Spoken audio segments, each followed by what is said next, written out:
අසමානික්කම් මන්ත්‍රීතුමා. ගරු කතානායකතුමනි මේ ඇත්තටම මේ පාර්ලිමේන්තුවේ മന്ത്രിවරුන් පොඩ්ඩක් මීට වඩා පාලනය කරලා නම් හොඳයි මට නිකන් ඉස්කෝලේ ගියා වගේ උදේ පාන්දර. මොකද ඇත්තටම മന്ത്രി මේ කතානායකතුමනි හවස් වරුවේ කතා කරන മന്ത്രിවරු පව් දෙන්නේ විනාඩි 5යි අන්තිමට හම්බෙන්නේ විනාඩි 3යි. ඒක නිසා ඒ දේත් මෙතන කියන්න ඕනේ. அனைத்து வகையும் இன்றைய தினத்தில் விஜயகாந்த் வியஸ்காந்த் அவர்களுக்கு யாழ் மாவட்டத்தைச் சேர்ந்த நேற்றைய தினம் எல்பிஎல் போட்டியில் ஜெஃப்னா ஸ்டேடியன்ஸ் அணிக்கு போட்டியிட்டு இந்த நாட்டில் தமிழரை பெருமைப்படுத்திய விஜயகாந்த் வியஸ்காந்த் அவர்களுக்கு என்னுடைய வாழ்த்துக்களையும் இன்றைய தினத்தில் என்னுடைய அவர்களுடைய பிறந்தநாள் வாழ்த்துக்களையும் இந்த இடத்தில் நான் சொல்ல விரும்புகிறேன். In this house, first of all, I would like to state that I was actually elected to parliament. I'm not a nationalist MP.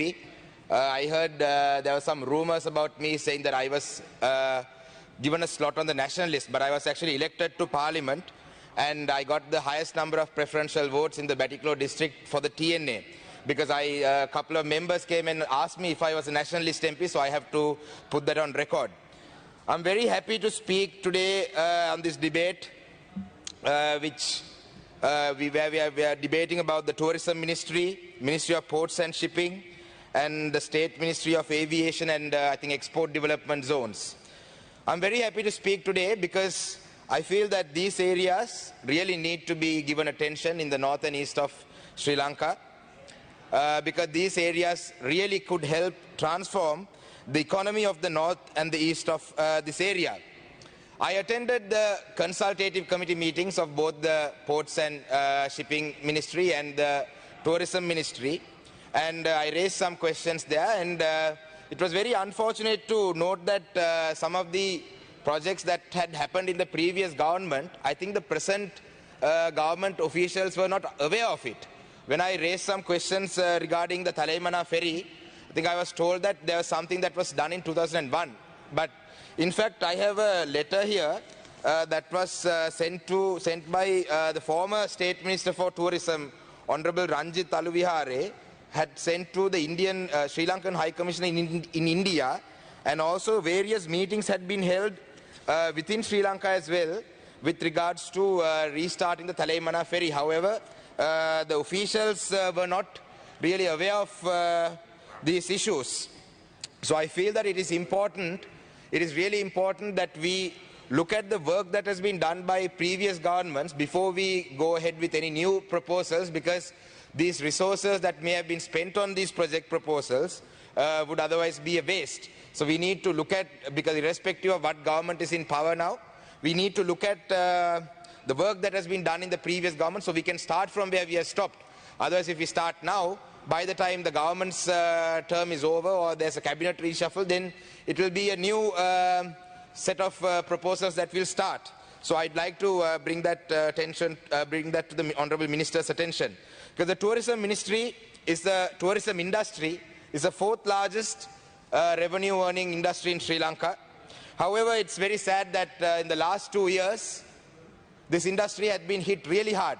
Initially by the Easter tax and then because of the COVID. So I think the Honourable Prasanna Ranatunga has been given a very tough task to restart this industry, and I think he's a very capable minister, and I think he will be able to turn this around, and we are very much willing to support the Honourable Minister in these endeavours by helping him identify resources and also supporting them develop these resources in the north and the east. At the consultative committee meeting, they mentioned that there were some systems were being looked at when the airport is open for large-scale hotels to be opened up. But I would like to request this House and the Honourable Minister to look at a way where we can restart or we can support the economies of the bottom, the people from right at the bottom. Because for an example, I was speaking to a gentleman recently. 20 years ago, he had started his career in tourism with a tuk-tuk, with a three-wheeler. And then he had gradually developed himself. And he has today, about 1 year ago, when the Easter attack happened, he had bought a car. And he was very proud of it. And he was calling himself a travel guide. But due to the Easter attacks, he was unable to make his repayments. And today he's back to square one. He's back in a three-wheeler, riding a three-wheeler. So it's very unfair. This is happening to everybody. I know monetariums have been given by banks to extend the grace periods have been given, and the monetariums have been given, where the borrowers can pay later in the future. But however, even the interest part needs to be paid. So even if with the East attack, when the East attack started, so it's been 2 years now. So 2 years later, the industry hasn't picked up. So how are these people going to run their businesses? There are backpackers. So many backpackers were there. So many home-based homestays were established. People had taken loans. All these industries are suffering, Honorable Minister, so I'd like you to try and see. I know it's a very hard challenge. It's not something that you're not a magician. I understand that. But I'd like to request you to try and see. And we're not a very rich country. We can't give out grants and dole money out. But I'm requesting you to maybe appoint a team to try and see what can be done to uplift the economy of these very small scalers. Next, I'd like to take your attention to how we can develop some industries in the north and the east of this country. I think one of the main things that need to be done is we need to increase the accessibility in the north and the east. Today, if you look at the south has been developed to an unimaginable level. And I think it's mainly due to the distance. So if you look at Galle, it's only 100 kilometers from Colombo. With the highway now, it's only a 1 hour drive. So if you look at from Colombo all the way up to Matara, Hambantota, because of the expressway, these areas have been developed. When I say these areas have been developed, I'm not saying that, major hotels have come up or major tourism zones have been created. But what I'm trying to say is that the industry has gone right to the bottom. So people from right at the bottom to hoteliers have made really good gains. But whereas if you look at the north and the east of this country, there's very little development, there's very little accessibility. Because if you look at a tourist who wants to travel to Jaffna today, if a tourist is going to spend 7 days in Sri Lanka, it will take 1 day to travel to Jaffna by road, 1 day back from Jaffna by road to come back to Colombo. Same with Batticaloa. I travel from Batticaloa every day after I travel. I mean, I should be used to it after traveling for 7 to 8 years, but even now it takes me half a day to recover after that journey. So how is a tourist going to travel to Jaffna or the Batticaloa district or anywhere in the north and the east on a 7-day holiday? It's not acceptable. So we need to increase the accessibility. So we have so many ways we can do that. The Talaimana Rameswaram ferry. This ferry used to be a very, very lucrative business back in the day. I still don't understand why we haven't started it. The Talaimana railway station has been completed. So if we can start this Talaimana ferry, we are opening ourselves to almost a population of 1 billion Indians who would like to come to Sri Lanka. The ticket prices could even be priced at 4,000 or 5,000 rupees. How many tourists could come in? And they will support the local industry more than the tourists that we are getting now. Look at the cargo. Look at the cargo that we can use. Even for Sri Lankans who want to travel to India, look at the free trade agreements that we have. Sri Lanka and India have free trade agreements which are not making use of.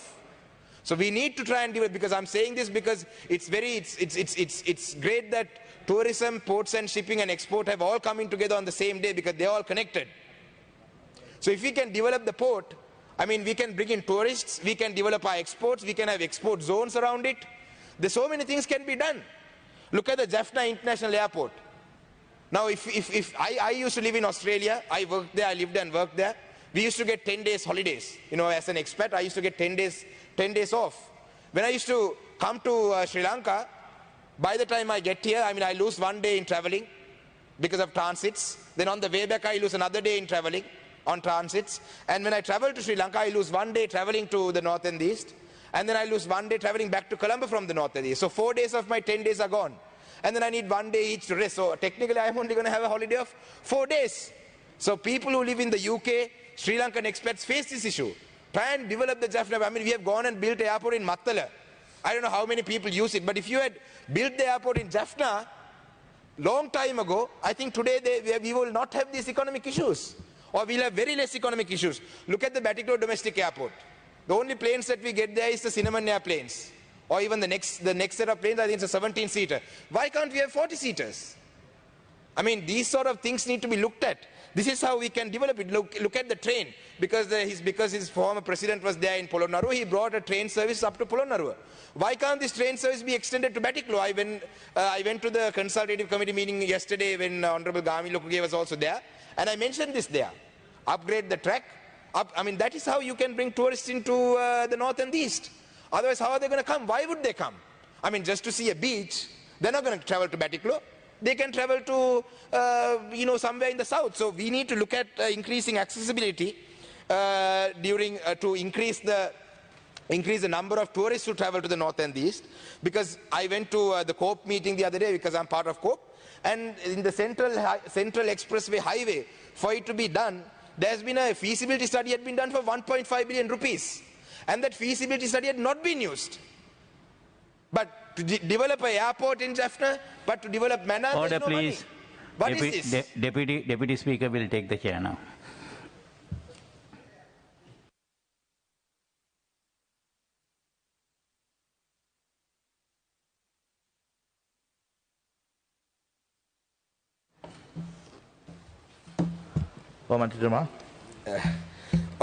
Thank you. Also, I'd like to start from where I stopped. So I was saying that we should develop the accessibility to the north and the east. And once we develop the accessibility to the north and the east, okay, let's say we finally get tourists to come to the north and the east. What's there to be done in the north and the east? That's the next question that we'd like to address.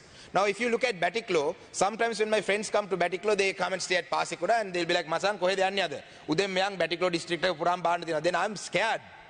Because by the time, if we leave at 8:39, by 12 o'clock, we'll be back at the hotel. Right? So I try and delay it after breakfast. You go to Batiklo town, you get on the boat near the lighthouse, and then you do the tour, you go and see the Batiklo fort, then the Batiklo gate, then the Kalladi bridge, and then you come back to the hotel.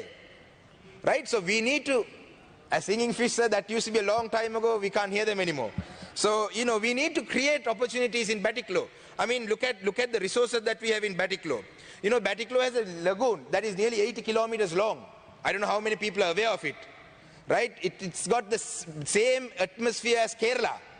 People travel to Kerala just to go on houseboats. Why haven't we done that? Why can't we look at that? I mean, look, I'll come to that later. There are other things. There's an island called Mantivu.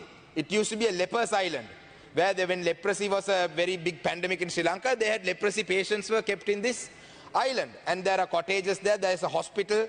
During the COVID time, they tried to take over for a COVID hospital. We opposed it. Thank God it didn't end up becoming that, because that island, it's on an island. It's home to so many migratory birds. And even recently, there was some tourist who had come and he said there were flamingos there. I was surprised. I didn't know there were flamingos there. Right? So there are so many migratory birds. There are so many buildings there. Why can't we renovate these buildings? And, that will be a reason why people would want to come to Batiklo. Does Sri Lanka have a single theme park? Do we have a single theme park? I know Leisure World was there. I mean, look at Gold Coast. People in Australia, people travel to the Gold Coast just to go and, enjoy these theme parks. When I was a kid, I went to Singapore. I was taken to Sentosa Island. 3 days there, good time. I didn't even see the rest of Singapore. I came back. I mean, we need to create ideas like this. We need to generate ideas like this to develop the north and the east. I'm not just saying north and east. We can have a theme park anywhere in Sri Lanka. But I'm specifically speaking about north and east because there are other parts. Now, if you look at Polonnaruwa, people will go to look at ruins. Sigiriya, people will go to climb the rock. Kandy, people will go to look at the Maligawa. Right? Why would someone come to the north and east? And even the resources that we have, we are not developing it. Sorry? That's exactly right. So right now, with the temples, the archaeology department is more interested in land grabbing, not developing them as tourist sites, which is what our issue is. Archaeological department has now come. I mean, thanks for mentioning that. Archaeological department, I think her name was some Nilu Tennakon. I brought that to the attention of Honorable Minister Vidura Wickramanayake. මට කියනවා අපිට තමයි තීරණය කරන්නේ අඩි 40ක්ද ගන්න අඩි 400ක්ද ගන්න කියලා. පෞද්ගලික ඉඩම් මේ ආකියොලොජිකල් ඩිපාර්ට්මන්ට් එකට අයිති අපි මේකේ 500ක් ඉස්සර තිබ්බා කියනවා අවුරුදු 500ට කලින්. එයා කියනවා මට ඕන නම් මෙතන අඩි 40ෙන් දාන්න පුළුවන් මට ඕන නම් මෙතන අඩි 400ෙන් දාන්න පුළුවන්. I mean, who has given her the power? Nilu Tennakon, she is telling me අපිට ඕන නම් අපි ගිය මාසෙම දාගන්න තිබ්බා කිව්වා. I mean, temples, yeah, your archaeological department is more interested in land grabbing, not developing these at tourism sites. I thank you for reminding me that. Now, if you look at more, there are so many other things that we can develop. There's no golf course in the north. Why don't you look at doing that? Now, what is the government doing? Create some export zones create some tourism zones. But instead of creating tourist zones, what normally happens is land grab. Now, I'd like to take your attention to something that happened in Pasikuda in 2010. Tourism department lands were given over, handed over, doled over to God knows who. They were sold for 1 billion. I mean, I know who, but they never went to proper investors. Politicians took them in 2010 and then sold them for exorbitant prices. Right? In 2010, these were sold. I know some people who own them. I don't want that to happen again in the north and east, but then I think that is what's going to happen, because I got a report from the Director General for Tourism, development of Kuchaveli Beach Resort, Medway Estate in Trincomalee, Rasol Thotam land in Trincomalee, right? Mana, you know, all these places, 74 acres in one place, another 21.57 acres in one place. All these places are being leased out, right? They have been identified as potential places for tourism. I mean, why are you all worrying about land? Leave the land aside, bring investments. Now, investments doesn't mean bringing hotels. People will come, some multinational company will come, build a hotel. At the Madakalapo district, there a Pasikuda has nearly 20 hotels. But if we go inside and we ask them who's working there, it will always be, no, we've brought people from Colombo, we've brought people from Kandy. So then I asked them why. And they said that we don't have skilled workers here. These beautiful beaches have been given over to multinational companies. Even Sri Lankans from anywhere else can't come and enjoy these beaches because these multinationals have put security guards on the beach and they're blocked off to the public. Someone's robbing us, right? But to do this skilled labor they don't have in Batiklo. So I said, why don't we develop skilled labor? But then I looked at the progress report for Ministry of Tourism, on which in the year of 2018, in Jaffna, there have been 12 students in the Hotel Management Institute. In 2019, there have been 23. In 2020, there have been 36. In Pasikuda, 51, 94, 37. 2018, 19, 20. Now don't blame saying this is Yahapalne government, all that. Whatever government is in power is responsible. I mean, how are you going to develop skill then? Hotel school doesn't have any people from the north and east. So what is happening instead? I mean, you know, land grab is happening. What is happening ahead instead in this country? Instead of developing this, what is happening? In this country, what is happening right now is that this government is trying to create unnecessary issues to cover up for their inabilities. That is what's happening in this country. Ada me rate, nati billek mawala paana ka thamai karanne me rate. Me rajaye tiyena වැරදි වහගන්න me nati billek mawala පානවා. Ada බලන්න මඩකලපුව දිස්ත්‍රික්කේ විතරනේ උතුරු නැගෙනහිර ළමයි 50කට 60කට වඩා ඇරස් කරලා තියෙනවා. මොකටද? Facebook එකේ පෝස්ට් එකක් දැම්මා කියලා. නොවැම්බර් 26 වෙනිදා 27 වෙනිදා 28 වෙනිදා Facebook එකේ විවිධ පෝස්ට් දාලා තියෙනවා. තව ළමයෙක් ඇරස් කරලා තියෙන රජයේ සේවකයෙක්. හරිද? රජයේ සේවකයා අවුරුදු 29. එයාව ඇරස් කරලා තියෙන්නේ මොකද? තව කවුදෝ එක්කෙනෙක් එයාව ටැග් කරලා Facebook එකේ. දැන් මම ආද කියමු මෙතන ඉන්න മന്ത്രി කෙනෙක් මම Facebook එකේ ටැග් කරලා ප්‍රභාකරන්ගේ ෆොටෝ එකක් දැම්මොත් එහෙම ඒ മന്ത്രിවරයාගේ වැරද්ද? No, they've been arrested under the Prevention of Terrorism Act. You're ruining their future. How dare you do that? Go and arrest all these drug smugglers. What's happening? You're arrested for putting a Facebook post. I think why it has been done is it's this government's policy to cover up for their inabilities. This failing economy. I mean, we are not blaming this government. We are not pointing fingers at this government and saying that, you know, this government should turn things around because, I mean, COVID is a pandemic that's affecting the world. We understand that. Why are you all trying to cover up your inabilities by doing such things? Look at the other things that have been done. War cemeteries have been destroyed. Right? When I say war cemeteries, now it's a cemetery. Take war aside. Who touches a cemetery? I mean, how bad is that? How dare you touch a cemetery? Are you that scared? I mean, why would you touch a cemetery? Look at the things that have been done. Kartikai Deepam, it's a light of festivals, festival of lights. On the 29th of this month, it was a festival of lights. The police, I wish the Honorable Minister for Police was here. He's been jumping up every day for every single person's comment. But unfortunately, he's not here. Kartikai Deepam, his police force has gone and destroyed it. Some temples had decorated the lights with little candles, Deepams. Kartikai Deepam is a festival of lights. They've been destroyed. Why? I think I'll tell you why. Because this government is made nati billek mawala pennanne. Paw me ahinsaka sinhala janatawa. Me sinhala rate inna sinhala janatawa ඇත්තටම paw. මොකද දැන් ඇත්තටම වෙලා තියෙන්නේ මොකද්ද? දැන් ඊයේ GG පොන්නම්බල මහත්මයා කතා කරපු මේකෙන් මිනිස්සු ඔක්කොම හරි සතුටෙන් ඇති. අන්න දැක්කද ජීජී පොන්නම්බලම් පාර්ලිමේන්තුවේ මෙහෙම කතා කරා. අපේ සරත් වීරසේකර මෙහෙම කතා කරා. අපි ගෝඨාභය මහත්තයාට ඡන්ද දුන්න නිසා තමයි මෙහෙම කතා කරේ. This is all nonsense. This is all nonsense. There is no issue in this country. You all are creating an issue. Because you're not able to manage this country, you're creating issues. This is how Zaharan happened. I tell you, you're pointing fingers at Muslim politicians and innocent Muslims in this country. How did Zaharan happen? Zaharan happened because you all created Zaharan. This, I don't know which government, one of the governments created Zaharan. Alutgam attack. I read one of the investigations. Are East attack eකට සම්බන්ධ වෙච්ච ළමයෙක් කියලා තියෙනවා. එයා Aluthgama attack එකෙන් පස්සේ තමයි යාගේ හිත වෙනස් වුනේ කියලා. You keep attacking the minorities like this, what is going to happen? Naturally they are going to react in some way. Maybe they were exploited by some other force. Naturally someone is going to use them. So Alutgama incident, why was that created? Who created that? Then look at the issues after that. Vanda Peti තියනවා කිව්වා.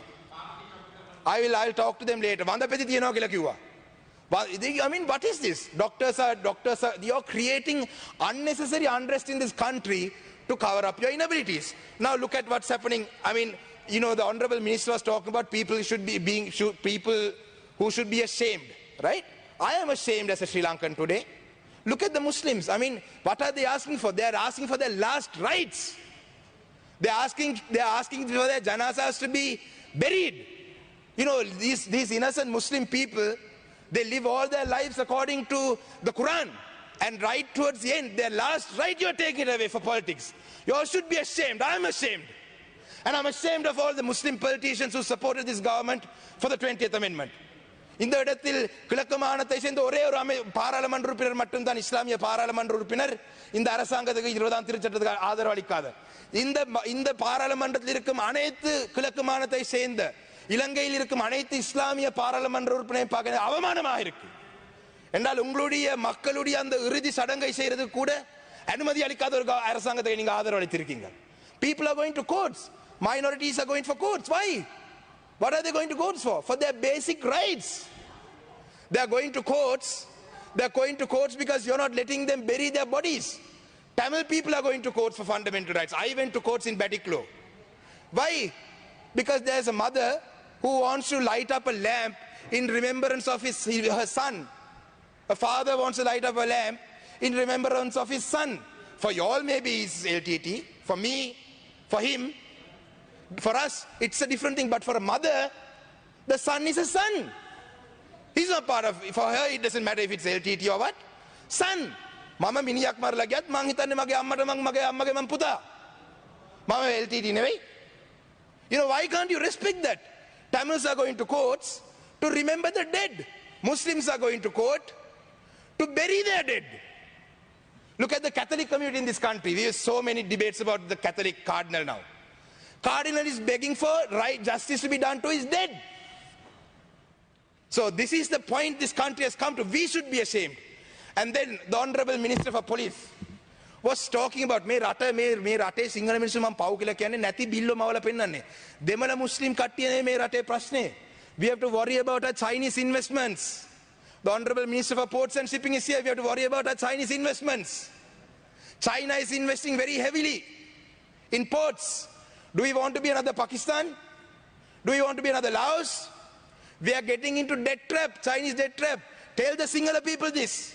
Sinhala ජාතියට කියන්න අද මේ රටේ නැති බිල්ල දෙමළ මුස්ලිම් නෙවෙයි තියෙන බිල්ල. චීනේ තියෙන බිල්ල.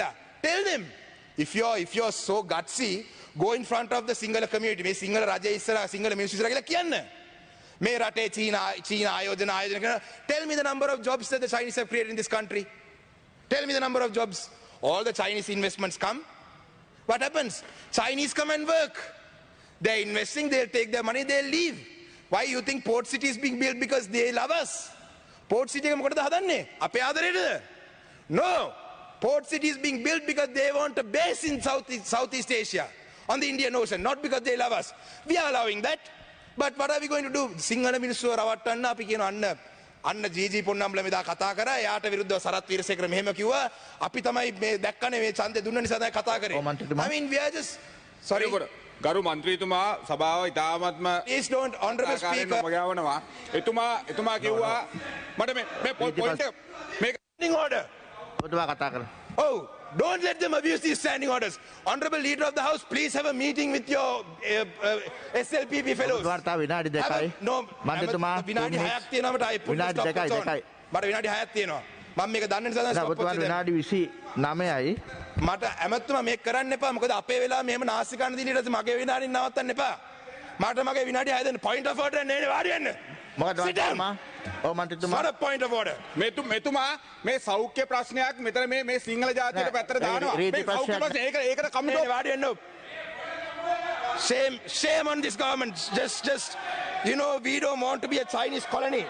You know, in this country, Muslims are going to court, Catholics are going to asking for justice, Tamils for asking, you know, get your people in order. Leader of the House, get your people in order. These are not MPs. Who are these fellows? You have brought them here just to do this. Let them make a point in parliament. Right? And then behave yourself, and what is the language that you use? You know, in conclusion, it is behavior like this that strengthens us. It's behavior like this that strengthens us. Thank you. When you all behave like this, it strengthens our cause. It strengthens our cause. You know, stop waging about the war. Stop harping about the war. War was finished 11 years ago. Ganna හැම කෙහෙල් මලකන යුද්ධ දිනපු නායකයා. ඔව් මන්ත්‍රීතුමා. යුද්ධ ඉවර කරා. Right? You know, දෙන කරුකත් කියන්නේ පොටේ ගරු නියෝජ්‍ය කතානායකතුමනි කැටියෙන් කියන්නේ. මට දැනුවත් විය යුතුයි පාර්ලිමේන්තු මන්ත්‍රීවරුන් විදියට අපේ කාල ගණකයක් තියාගෙන අපිට ඔබතුමාගේව කියන ප්‍රමාණය කාලය පිළිබඳව තීරණයක් ගැනීමට හැකියාවක් පාර්ලිමේන්තු මන්ත්‍රීවරුන්ට වෙන වෙනම තියෙනවද කියලා. දැනට නෑ පැහැදිලි. of order. How are you allowing this point? I mean, you know, you should have a meeting with them. Teach them what points of orders are. This is absurd. You know, 75 years. You know, I don't know how much time I have left with all this. ඔබතුමාට තව විනාඩි දෙකයි. I don't know. How much time do I have left, sir? 2 minutes. 2 minutes. No, I have 4 minutes, sir. Give me 4 minutes. Let me finish this. So anyway, I wanted to say more things, but then I've been disturbed like this. But it has been, you know, yesterday, when we spoke, the day before yesterday, Honorable G.G. Ponnambalam said something very important. He said, you might succeed one day in completely destroying us, right, if you keep going at this pace. But I'd like to tell you something. It's taken 72 years, and you still haven't been able to destroy our voices, right? Even if it takes another 75 years, you all will not be able to destroy our voices, right? What you all will destroy is you all will destroy this country. This country will go back. We will all get destroyed. Come, let's join hands in getting destroyed, if that's what you want. You want to get destroyed? Let's join hands. Worry about the Chinese. Don't worry about us. Don't worry about us. Worry about the Chinese, because you know you've been hitting us so hard. I actually like to say something that my grandfather said in this parliament in 1969. In July 25th of July 1969, he has said, Mr. Speaker, I'm ashamed that 70 years later this speech is still relevant. Mr. Speaker, my late grandfather was the leader of the Federal Party at one point. He was a member of parliament from 52 to 70, and he has said this in the parliament in 1969. Mr. Speaker, I'll finish this within 1 minute. I'll finish.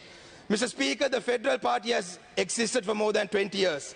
Our objective, our ideal, our goal. Our scientific theory has been that this country should have a federal form of government. Now, why do we say that?